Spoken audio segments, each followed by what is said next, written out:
दोस्तों, मनुष्य जन्म से लेकर मृत्यु तक जिन जालों में उलझा रहता है और वह जिस सुख और मोक्ष की खोज अपनी पूरी जिंदगी भर करता है, उन सभी के मूल में ये 10 महाविद्याएं छिपी हैं, जिनकी बात आज की वीडियो में हम आपसे करने वाले हैं। और हाँ, वीडियो को लाइक और चैनल को सब्सक्राइब करना ना भूलें। यह 10 महाविद्याएं माँ पार्वती आदि शक्ति का ही रूप मानी जाती है। ये 10 महाविद्याएं शक्ति का स्रोत है। शक्ति जिसका मतलब है ताकत, और जो हमारे ग्रंथों की गहराइयों में छिपी है, और शक्त महाभागवत पुराण में मौजूद शक्ति के रूप में ही इसकी शुरुआत होती है। इसमें हमें माँ सती की कहानी पता चलती है, जिससे हमें पता चलता है कि आखिर ये 10 महाविद्याएं कैसे उत्पन्न हुई। तो वीडियो को पूरा जरूर देखें और वीडियो पसंद आए तो कमेंट भी करें। देवी सती यह भगवान शिव की पत्नी और प्रजापति दक्ष की पुत्री थी, लेकिन राजा दक्ष ने अपने अहंकार के चलते शिव जी को कभी अपनाया नहीं। और एक बार की बात है जब प्रजापति दक्ष ने यज्ञ किया, जिसमें उन्होंने सभी देवताओं को बुलाया,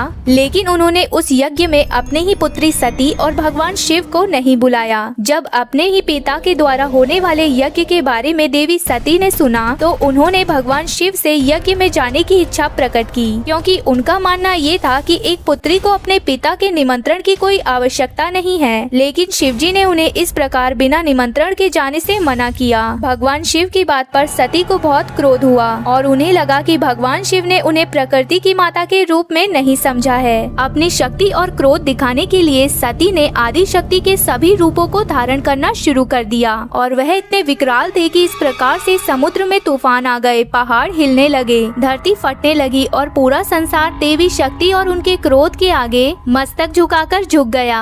ये कहा जाता है कि भगवान शंकर ने बहुत प्रयास किए, लेकिन देवी शक्ति ने उन्हें हर बार अलग अलग दिशाओं में जाने से रोक दिया। देवी शक्ति ने अलग अलग महाशक्तिशाली रूपों को धारण किया और 10 दिशाओं से भगवान शिव का रास्ता रोका, और तभी देवी सती के इन 10 रूपों को 10 महाविद्या कहा जाने लगा। जिस प्रकार हमारे शरीर के अलग अलग अंग होते हैं, जैसे कि 2 कान, 2 आँख और 2 नाक के छेद, एक मुंह, एक आगे का मलद्वार और एक पीछे का मलद्वार, उसके बाद एक ब्रह्मरंध्र है, और ये सभी 10 दिशाओं को दर्शाते हैं। और जिस प्रकार शिव जी बाहर जाना चाहते हैं, उससे ये पता चलता है जिस प्रकार साधक इंद्रियों के पीछे जाना चाहता है, और उसी से रक्षा करने के लिए देवी माँ अपने 10 रूप धारण करके 10 दिशाओं से हमारी रक्षा करती है और हमें सिखाती है कि हमें किस प्रकार अपने इंद्रियों पर नियंत्रण करना चाहिए। और देवी आदि शक्ति के इन सभी 10 रूपों के अलग अलग नाम, गुण, साधना और मंत्र हैं। इनमें कुछ देवी के ऐसे भी रूप हैं जिनकी पूजा कई तांत्रिक और अघोरी अपनी तंत्र साधना के लिए करते हैं। एक और जहाँ देवी के इन 10 रूपों को सफलता के मार्ग पर आने वाली बाधाओं को दूर करने के लिए, साथ ही शत्रुओं को परास्त करने के लिए और अपने भीतर की कुंडलिनी शक्ति को जागृत करने के लिए माँ की पूजा की जाती है, वहीं दूसरी तरफ तांत्रिक देवी की शक्ति का गलत प्रयोग करते हैं। आइए जानते हैं महाविद्याओं के इन सभी 10 रूपों के बारे में। शाक्त संप्रदाय की इन 10 महाविद्याओं के बारे में हमें महाभागवत और बृहद पुराण में मिलता है। इसमें बताए गए ध्यान श्लोक में इन 10 महाविद्याओं के नाम बताए गए हैं, जिसमें सबसे पहले देवी काली, फिर माँ तारा, माँ षोडशी जिन्हें त्रिपुर सुंदरी भी कहते हैं, और देवी भुवनेश्वरी, माता छिन्नमस्ता, भैरवी, धूमावती, बगलामुखी, मातंगी और देवी कमला हैं। देवी का सबसे पहला रूप है काली, जिनके बाल बिखरे और खुले हैं, जिनका शरीर काले बादलों के समान काले रंग का है। देवी काली शिव पर खड़ी हैं और उन्होंने मरे हुए लोगों की हड्डियों के बने हार और कानों में बालियां पहनी हैं। देवी काली के 4 हाथ हैं, जिसमें से उनके एक हाथ में खोपड़ी है और दूसरे हाथ में खून से सनी हुई तलवार, जिससे वह दुष्टों के सर धड़ से अलग करती है। और जब वह चिल्लाती है तो उनकी भयानक आवाज 10 दिशाओं में गूंज उठती है। 10 महाविद्या में देवी काली सबसे पहले आती है, क्योंकि कहते हैं वह सार्वभौमिक यानी कि ब्रह्मांड की चेतना का प्रतीक है। वह सर्वशक्तिमान है और ज्यादातर उनको कई तांत्रिक अपनी साधनाओं के लिए पुकारते हैं। जितना भयानक उनका रूप है, उतना ही भयंकर उनसे जुड़ी हुई तांत्रिक साधना भी है। माँ काली ने ही चंडमुंड और रक्तबीज जैसे असुरों का नाश किया था, और इसी कारण उन्हें चामुंडा देवी भी कहते हैं। माँ दुर्गा ने यह रूप असुरों का वध करने के लिए लिया था, और सिद्धि प्राप्त करने के लिए माता के इस रूप की पूजा की जाती है। माँ काली की साधना को सिद्ध करने वाले साधक को सबसे पहले सिद्धि वाक की सिद्धि मिलती है। इस सिद्धि में साधक जो बोलता है वह सच हो जाता है और इस सिद्धि को प्राप्त करने के बाद साधक किसी के भविष्य और वर्तमान को भी बता सकता है। माँ काली ही समय है और वह काल है। माँ काली की शक्ति को फलीभूत करने के लिए आपको महाकाल रूपी बीज की आवश्यकता होगी और ये बीज फलीभूत तब होगा जब आप इसे चेतना के उस आयाम में ले जाएंगे जो समय और मृत्यु के आयाम से मुक्त है। माँ काली की साधना में अगर साधक साधना बीच में छोड़ देता है तो कहा जाता है कि वह या तो मर जाता है या फिर अपना मानसिक संतुलन खो देता है। और अगर साधक माँ काली की साधना में सफल होता है तो माँ काली उस साधक को मनोवांछित वर प्रदान करती है। माँ काली के बाद आती है देवी तारा।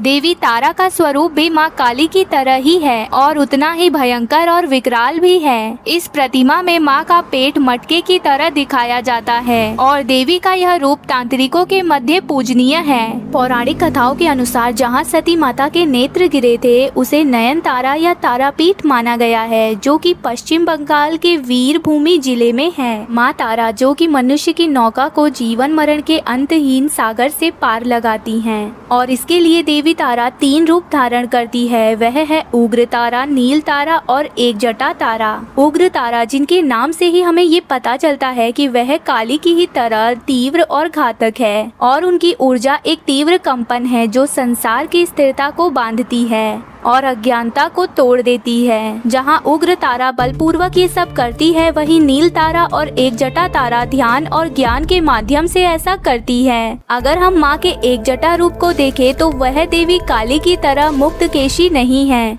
जिनके बाल खुले हों, बल्कि उनकी एक जटा है जिसका अर्थ संसार से ध्वनि तरंगों की एकाग्रता से है कि किस तरह इस ब्रह्मांड को माँ एक समान देखती है और माँ मनुष्य में भी इस एकाग्रता को पैदा करती है जिससे कि वह अपने विचारों को एकाग्रचित कर सके, इस पूरे ब्रह्मांड को ध्वनि के रूप में जान सके। और जब मनुष्य ये सब अनुभव करने लगता है तब उसकी आभा नीले रंग में परिवर्तित हो जाती है जो उसके लिए माँ नील तारा के दरवाजे खोलती है और इस प्रकार माँ मनुष्य की सहायता करती है। इसके बाद आती है देवी त्रिपुर सुंदरी जिनको देवी ललिता या राजराजेश्वरी भी कहते हैं और इनको षोडशी भी कहा जाता है क्योंकि माना जाता है कि माता का यह अवतार 16 कलाओं से परिपूर्ण है। और अगर त्रिपुर सुंदरी नाम को देखा जाए जो कि त्रिपुरा में माना जाता है कि माता सती के वहाँ वस्त्र गिरे थे और इसीलिए उनके इस नाम में त्रिपुर है। और क्योंकि यह 16 साल की आयु की एक देवी है इसलिए इनको सुंदरी कहते हैं और इनके चित्रण में भी इन्हें शिव जी की नाभि से निकले एक कमल पर बैठा देखा जाता है। अगर हम माँ त्रिपुर सुंदरी के ये रूप को देखें तो सर्वप्रथम श्री विष्णु एक सिंह के रूप में हैं और उनके ऊपर शिव जी लेटे हैं और तब एक कमल पर जो ब्रह्मा जी हैं माँ त्रिपुर सुंदरी अपने चरण रखकर उन तीनों चेतनाओं को धारण करती है। माँ त्रिपुर सुंदरी ब्रह्मा विष्णु महेश इन तीनों चेतनाओं को धारण करती है और इनकी स्वामिनी है और इसी प्रकार वह एक स्वतंत्र शक्ति है। माँ त्रिपुर सुंदरी की पूजा सभी दुर्भाग्यों और अनिष्ट का नाश करती है। उनकी कृपा से व्यक्ति को तंत्र मंत्र की समस्त शक्तियाँ तथा मृत्यु पश्चात मोक्ष भी प्राप्त होता है। इसके बाद देवी के 10 अवतारों में से आता है देवी भुवनेश्वरी का स्वरूप। देवी भुवनेश्वरी जिनके नाम का अर्थ है भुवन मतलब ब्रह्मांड और ईश्वरी का मतलब है शासक, यानी कि जो ये ब्रह्मांड को चलाने वाली शक्ति है वही देवी भुवनेश्वरी है। यह एक गौर वर्ण की देवी है और इन्हें एक सौम्य मुस्कान के साथ देखा जाता है। त्रिनेत्र वाली देवी भुवनेश्वरी की 4 भुजाएं हैं जिनमें से एक हाथ वरदान देने की मुद्रा में है और वहीं दूसरे हाथ में उन्होंने अंकुश धारण किया है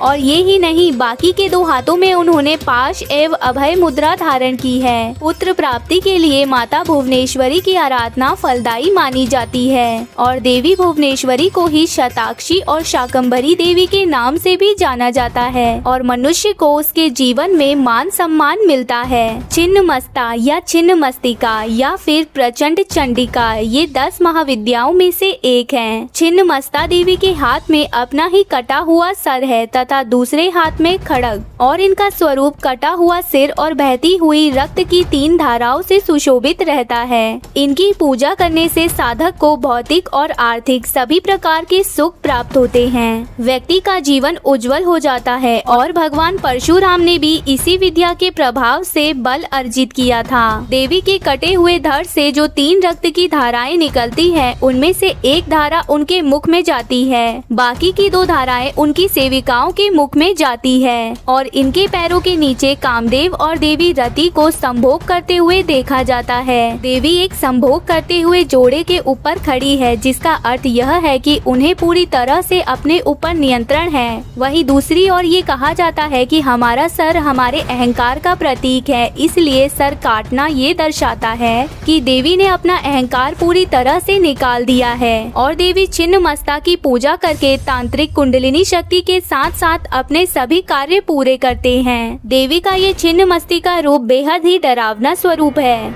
इसके बाद आती है माँ भैरवी और इन्हें त्रिपुर भैरवी भी कहते हैं। माता त्रिपुर भैरवी को लाल वर्ण में भी दिखाया गया है। यह लाल वस्त्र पहनती है, इनकी आंखें भी लाल होती हैं। इनका स्वरूप बहुत ही उग्र प्रकार का है और ऐसा माना जाता है कि इनके भीतर हजारों सूर्य की शक्ति विद्यमान है। और देखा जाए तो इनके गर्दन, हृदय और कमर पर 3 मानव मुंड की माला देखी जाती है और इसीलिए इन्हें कॉस्मिक डिस्ट्रैक्शन की देवी भी माना जाता है। तंत्र में विनाश के भय को भी एक बड़ा सत्य माना जाता है और विनाश की देवी महाविद्याओं की 5वीं देवी भैरवी को माना जाता है, जिनके नाम का ही अर्थ है भयानक या डरावनी। देवी भैरवी एक ऐसी देवी है जिनकी उपासना से कहा जाता है कि तीनों लोकों में भय फैल जाता है। देवी भैरवी ही ब्रह्मांड के निर्माण और उसके विनाश के लिए जिम्मेदार है और देवी भैरवी के हाथों में एक तलवार और बिना धड़ का सर होता है। उनका रंग लाल होता है और उनके पूरे शरीर पर खून लगा होता है। देवी भैरवी अक्सर शमशान घाट पर बिना सर वाले शव पर बैठकर साधना करती हैं और पाताल लोक को ही देवी भैरवी का घर माना जाता है। यह देवी रहस्यों से भरी हुई देवी है, जिन्हें केवल देखने मात्र के लिए साधक भैरवी क्रिया जैसी बड़ी बड़ी साधनाएं करते हैं। देवी भैरवी ही सार्वभौमिक चेतना का एक महत्वपूर्ण रूप है और देवी भैरवी को 10 महाविद्याओं में सबसे शक्तिशाली तंत्र की देवी में से एक माना जाता है। अब बात करते हैं माँ धूमावती की। माँ धूमावती को विधवा रूप में पूजा जाता है। वह सफेद कपड़े धारण करने वाली देवी है जो अपने बाल खुले रखती है। माँ धूमावती अपने हाथ में एक सूप रखती है। धूमावती माता को अभाव और संकट को दूर करने वाली माता कहते हैं और यह देवी का कोई भी स्वामी नहीं है। इनकी साधना से व्यक्ति की पहचान महाप्रतापी और सिद्ध पुरुष के रूप में होती है